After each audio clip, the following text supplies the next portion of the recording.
Hello, my dear students. Welcome to BGS English class. Let's learn a beautiful story, The Beggar. This story is about a beggar, how the beggar is pushed into the right way.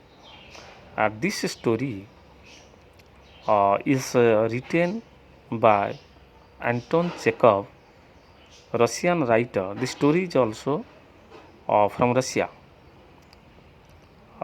Let's discuss about the objective questions and answers so that you can better understand this story. ଚାଲନ୍ତୁ ଆମେ ପଢ଼ିବା ଗୋଟିଏ ଗଳ୍ପ ରୁଷର ଗୋଟିଏ ଗଳ୍ପ କେମିତି ଗୋଟିଏ ଭିକାରୀକୁ ଠିକ୍ ରାସ୍ତାରେ ଠିକ୍ ବାଟରେ ତାକୁ ପହଞ୍ଚେଇ ଦିଆଯାଇଛି ସେହି ବିଷୟରେ ଆମେ ବର୍ତ୍ତମାନ ପଢ଼ିବା। ଦ ବେଗର Question number 1. Who is the writer of the story The Beggar? The Beggar story रे ଗଳ୍ପରେ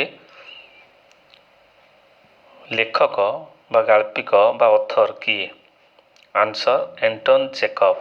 ଇଏ ରୁଷ ଦେଶର ରାଇଟର, ଗଳ୍ପ ମଧ୍ୟ ସେଇ ରୁଷ ଦେଶର।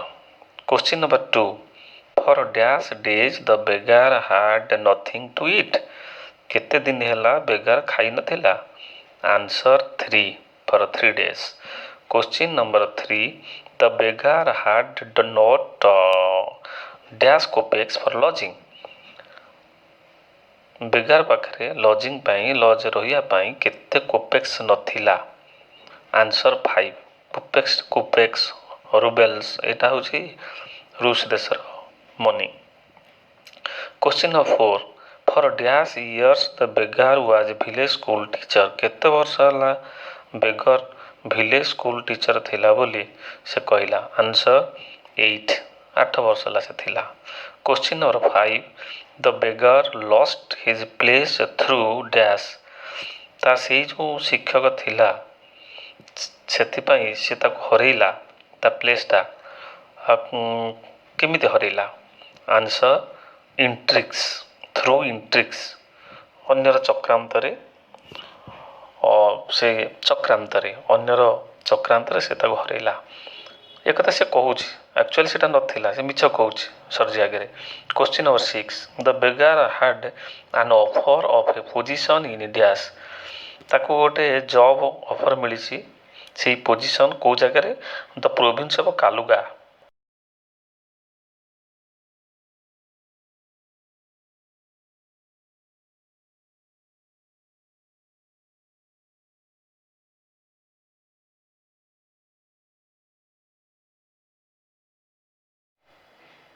Question number 7. What was the name of Sergi's cook? ସର୍ଜିର ରୋଷିଆର ନାଁ କ'ଣ ଥିଲା? Answer ଓଲଗା। Question number 8. The beggar's strength had been undermined by dash. ବେଗରର ତାର ଯେଉଁ ଶକ୍ତି ଅଣ୍ଡରମାଇଣ୍ଡ ହେଇଥିଲା, ତାର ଡାଉନଫଲ୍ କରିଥିଲା, ଦୁର୍ବଳ ହେଇଯାଇଥିଲା କେଉଁଥିପାଇଁ? ବାଇ ଭୋଡ଼କା, ଭୋଡ଼କା ଖାଇକିରି, ଭୋଡ଼କା ପିଇକିରି। ଭୋଡ଼କା ହେଉଛି a kind of wine of Russia, ରୁଷର ଯେଉଁ ମଦ ଏଟା ଭୋଡ଼କା, ସେଇ ଭୋଡ଼କା ପିଇକିରି ତାର ଶକ୍ତି ଦୁର୍ବଳ ହେଇଥିଲା। Question number 9. In the first meeting beggar had told Sergi that he was a dash. ପ୍ରଥମ ସାକ୍ଷାତରେ ବେଗର ସର୍ଜିକୁ କ'ଣ କହିଥିଲା ସେ ଥିଲା ବୋଲି? ଆନ୍ସର ଷ୍ଟୁଡେଣ୍ଟ, ଜଣେ ଛାତ୍ର ଥିଲା ବୋଲି। Question number 10. Where did the advocate meet the beggar? Advocate ପ୍ରଥମେ ବେଗରକୁ କେଉଁଠାରେ ଭେଟିଥିଲା? ଆନ୍ସର ଇନ୍ ସଦଭୟ ଷ୍ଟ୍ରିଟ୍, ସଦଭୟ ଷ୍ଟ୍ରିଟ୍ରେ ସେ ପ୍ରଥମେ ତାକୁ ଦେଖିଥିଲା। Question number 11. How much money was given to beggar for chopping wood? ସେ ଯେଉଁ କାଠ ଚିରିବା ପାଇଁ ବେଗରକୁ ସର୍ଜି କେତେ ଦେଇଥିଲା ପ୍ରଥମେ? ଆନ୍ସର ହାଫ୍ ରୁବେଲ, ଅଧା ରୁବେଲ ତାକୁ ଦେଇଥିଲା। ରୁବେଲ ହେଉଛି ରୁଷର money. Question number 12. The wife made his appearance on the dash of each month. ୱେଫ୍ କହିଲେ ବେଗର, ଏଠି ସେଇ ଯେଉଁ ୱେଫ୍ ବେଗର ତାର ଆବିର୍ଭାବ ହେଉଥିଲା, ଆପିରାନ୍ସ ମାନେ ଆବିର୍ଭାବ ପ୍ରତ୍ୟେକ ମାସର ପ୍ରଥମ ଦିନ, ଫାଷ୍ଟ ଡେ। ଆନ୍ସର ହେଉଛି first day, the first day of each month. Question number 13. How much money was Luskov paid for hauling and packing the furniture? ଯେତେବେଳେ ଲସ୍କଭ ଘର ଚେଞ୍ଜ କଲା ସେତେବେଳେ ଯେତେବେଳେ ସର୍ଜି ଯେତେବେଳେ ଘର ଚେଞ୍ଜ କଲା ସେତେବେଳେ ଲସ୍କଭ तार जो फर्निचर आसबाबपत्र ताको पैकिंग करवा एवं ताको बोही करी नवा अन्य घर को से केते पैसा ताको देइथिला आंसर अ रुबेल 1 रुबेल ताको देइथिला। Question number 14 what was the final advice of Sergei to Lushkoff शेष रे जेतेबेले लस्कप सर्जी ठारू विदाय नेला सेतर की उपदेश देइथिला सर्जी ताको आंसर नॉट टू ड्रिंक पीबुनु एंड टू वर्क हार्ड कठिन परिश्रम करिवु। Question number 15 as a notary Lushkoff was paid dash roubles a month notary भाव में केते रुबेल से मासक रोजगार कला आंसर 35 रुबेल्स 35 रुबेल से रोजगार कला।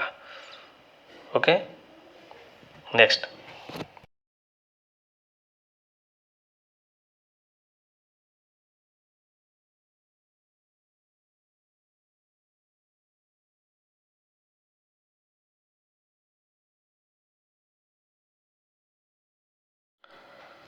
Question number 16 a person who makes humble request is a dash answer suppliant जी नम्र भाव में अनुरोध करिथाए ता कौन कहती सप्लिएंट है अनुरोधकारी नम्र भाव में जो अनुरोध करुच्छे इति बेगार अनुरोध करुच्छे सर्जी के।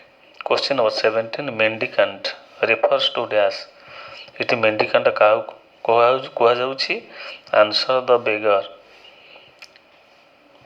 भिकारी कह जाउछि। Question number 18 Sergei's eyes fell on the beggar's dash answer over shoes सर्जीर आखि बेगर क्या ऊपर पड़ला से चिन्ह पारा जे ये कौट देखी बोली ओभर शोज ता से जो जोता पिंधि गोटे लो गोटे हाई उच्च नीच से तारी उपरे जोता उपर आखि पड़ला। Question number 19 Sergei provided the beggar the work of dash Sergei beggar को प्रोवाइडेड मान सप्लाइड देला प्रदान कला को प्रकार वर्क आंसर चॉपिंग वुड काठ चिरिया पाई। Question number the beggar agreed to chop wood for Sergei because Sergei पाई बेगर टी राजी हैला ता काठ चिरियो बोली बिकज कारण answer he had been trapped by his own words ता से जो मिछ कही था ता कथार से ट्रैप्ड धरा पड़गला से बाध्य होला राजी हो गला। Question number 21 what does the phrase the waif mean waif र अर्थ कौन आंसर होमलेस पर्सन जार घर द्वार ना से प्रकार लोक वेफ कहते ये बेगार गोटे waif. Question number 22 who does the expression the waif refer to ये वेफ क्या कह answer the beggar. Question number 23 Sergei was dash of himself for engaging the beggar in menial labour ये मेनियल लेबर कहले सामान्य अति हीन कार्य जोटा शारीरिक कार्य होइथिबो हीन कार्य आंसर सॉरी एंड आसेम्ड सर्जी निजको दुखित लज्जित मन कला ताकू ये प्रकार हीन कार्य गोटे विनियुक्त करिथिबारु। Question number 24 an hour later Olga came in and declared that dash answer all the wood had been chopped सबू जाक काठ चिरा सरी बोली से डिक्लेयर कला आसिक घंटे पर।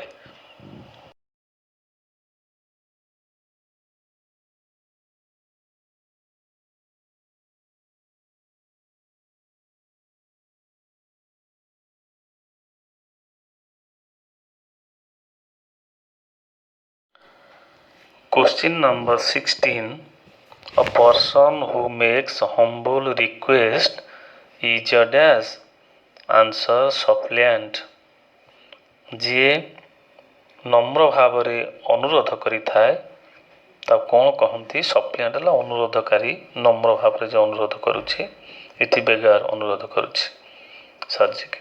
Question number 17 mendicant refers to dash इति मेंडिकांट क्या कह जाउछि आंसर द बेगार भिकारी कह जाउछि। Question number 18 Sergei's eyes fell on the beggar's dash answer over shoes सर्जीर आखि बेगर क्या ऊपर पड़ला से चिन्ह पारा जे ये कौट देखी बोली ओभर शोज ता से जो जोता पिंधि गोटे लो गोटे हाई उच्च नीच से तारी उपरे ଏ ଜୋତା ଉପରେ ଆଖି ପଡ଼ିଲା। Question number 19 Sergei provided the beggar the work of dash. Sergei ବେଗରକୁ ପ୍ରୋଭାଇଡେଡ୍ ମାନେ ସପ୍ଲାଏଡ୍ ଦେଲା ପ୍ରଦାନ କଲା କେଉଁ ପ୍ରକାର ୱାର୍କ? ଆନ୍ସର ଚପିଂ ଉଡ୍ କାଠ ଚିରିବା ପାଇଁ। Question number the beggar agreed to chop wood for Sergei because Sergei ପାଇଁ ବେଗରଟି ରାଜି ହେଲା ତା କାଠ ଚିରିବ ବୋଲି। ବିକଜ୍ କାରଣ answer he had been trapped by his own words. ତା ସେ ଯେଉଁ ମିଛ କହିଥିଲା ତା କଥାରେ ସେ ଟ୍ରାପ୍ଡ ଧରା ପଡ଼ିଗଲା, ସେଥିପାଇଁ ସେ ବାଧ୍ୟ ହେଲା ରାଜି ହେଇଗଲା। Question number 21 what does the phrase the waif mean? ୱେଫ୍ର ଅର୍ଥ କ'ଣ? ଆନ୍ସର ହୋମଲେସ୍ ପର୍ସନ୍, ଯାହାର ଘର ଦ୍ୱାର ନାହିଁ ସେଇ ପ୍ରକାର ଲୋକ ୱେଫ୍ କହନ୍ତି। ଏଠି ବେଗାର ଗୋଟେ waif. Question number 22 who does the expression the waif refer to? ଏଠି ୱେଫ୍ କାହାକୁ କୁହାଯାଉଛି? Answer the beggar. Question number 23 Sergei was dash of himself for engaging the beggar in menial labour. ଏ ମେନିଆଲ୍ ଲେବର କହିଲେ ସାମାନ୍ୟ ଅତି ହୀନ କାର୍ଯ୍ୟ, ଯେଉଁଟା ଶାରୀରିକ କାର୍ଯ୍ୟ ହେଇଥିବ ଏବଂ ହୀନ କାର୍ଯ୍ୟ। Answer sorry and ashamed. ସର୍ଜି ନିଜକୁ ଦୁଃଖିତ ଲଜ୍ଜିତ ମନେ କଲା ତାକୁ ଏଇ ପ୍ରକାର ହୀନ କାର୍ଯ୍ୟରେ ଗୋଟେ ବିନିଯୁକ୍ତ କରିଥିବାରୁ। କ୍ୱେଶ୍ଚିନ୍ ନମ୍ବର 24 ଆନ୍ hour later Olga came in and declared that dash. Answer all the wood had been chopped. ସବୁଯାକ କାଠ ଚିରା ସରିଛି ବୋଲି ସେ ଡିକ୍ଲେୟାର କଲା ଆସିକିରି ଘଣ୍ଟେ ପରେ।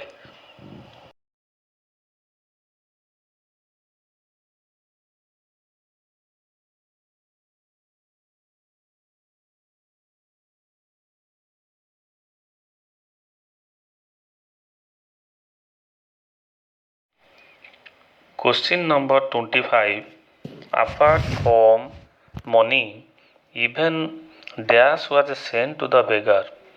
ଟଙ୍କା ଛଡ଼ା ଆଉ କ'ଣ ଦିଆଯାଉଥିଲା ସର୍ଜେଇ ଦ୍ୱାରା ବେଗରକୁ? Answer a pair of old trousers. ହଳେ ଲେଖା ଟ୍ରାଉଜର ଫୁଲ୍ ପ୍ୟାଣ୍ଟ ତାକୁ ଦିଆହେଉଥିଲା, ପୁରୁଣା full pant.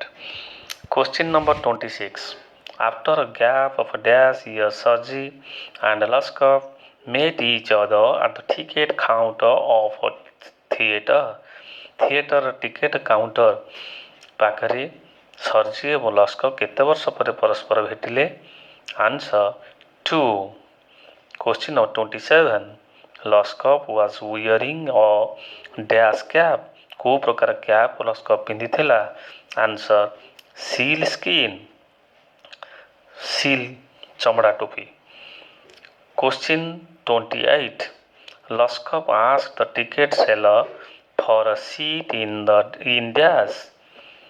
Answer the balcony, in the balcony or in the gallery. Lushkoff ticket ସେଲରକୁ କେଉଁଠାରେ ସିଟ୍ ପାଇଁ ବୁକିଂ କରିଥିଲା?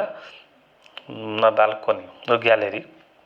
Question number 29 who really saved and changed Lushkoff's life. ଲସ୍କଭର ଜୀବନକୁ ବାସ୍ତବ କିଏ ରକ୍ଷା କରିଥିଲା ଓ ବଦଳାଇ ଦେଇଥିଲା? Answer Olga.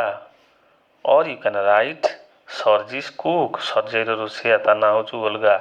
Question number 30 who really chopped wood for Sergei. Sergei ପାଇଁ ଆକ୍ଚୁଆଲି କିଏ ସେ କାଠ ଚିରିଥିଲା? ଆନ୍ସର ଓଲଗା।